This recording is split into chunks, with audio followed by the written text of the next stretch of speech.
ஒரு வழியாக நம்ம எல்லோரும் எதிர்பார்த்திருந்த லடாக் உள்ளே தாங்க நம்ம வந்துட்டோம். லே அப்படிங்கிற ஒரு ஊருக்கு தான் நம்ம வந்திருக்கோம். இது பார்த்திங்கன்னா ஒரு சின்னது தாங்க இடம் தாங்க. கோயம்பேடு அப்படின்ற ஏரியாவுக்கு ஏற்ற மாரி ஒரு சின்ன ஒரு ஏரியா தான். இதுக்குள்ளே எல்லாமே இருக்குது. இப்போ நம்ம அது உள்ள எங்கே போய்ட்டுருக்கோம்னா கர்த்துங்லா பாஸ் அப்படிங்கிற ஒரு ஹை ஸ்டேஷன் தாங்க நம்ம போகிறோம். இந்த ஹை ஸ்டேஷன் பார்த்திங்கன்னா ஒரு குறிப்பிட்ட 17,800 சில்லற அடி ஹைட் இருக்குங்க. கரெக்டாக சொல்ல தெரியல. அது மாதிரி என்ன பண்ணுறோம் நான் சொல்கிறேங்க. இந்த ரோட் பார்த்திங்கன்னா ரொம்ப டேமேஜாக இருக்குங்க. போகிற ரோடு வந்து 34 கிலோமீட்டரில் ஒரு 30 கிலோமீட்டர் பார்த்திங்கன்னா ஃபுல்லாக டேமேஜாக இருக்குங்க. அதாவது ரெடி பண்ணிகிட்ருக்காங்க. இருந்தாலும் எங்களால் வந்து அந்த ரோட்டில் போகும்போது பயங்கர பேக் பெயின் ஆகிடுச்சுங்க. போகவே முடியல. ஃபுல்லாக வந்து பார்த்திங்கன்னா அந்த ட்ரிப்லேயே வந்து இந்த ரோடு வந்து ரொம்ப ஒரு மோசம்னு சொல்லலாம். அந்த கார்காரங்களாம் பாருங்கள் போக முடியாமல் நின்றுட்டாங்க. அப்படி ஒரு ரோட் கண்டிஷன் இருக்குது. ஒரு வழியாக நம்ம வந்து சரி இடத்துக்கு நம்ம வந்துட்டோங்க.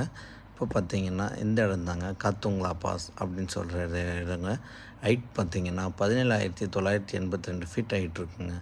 இந்தமாரி நிறைய வீடியோஸ் நம்மளும் பார்க்கலாம்.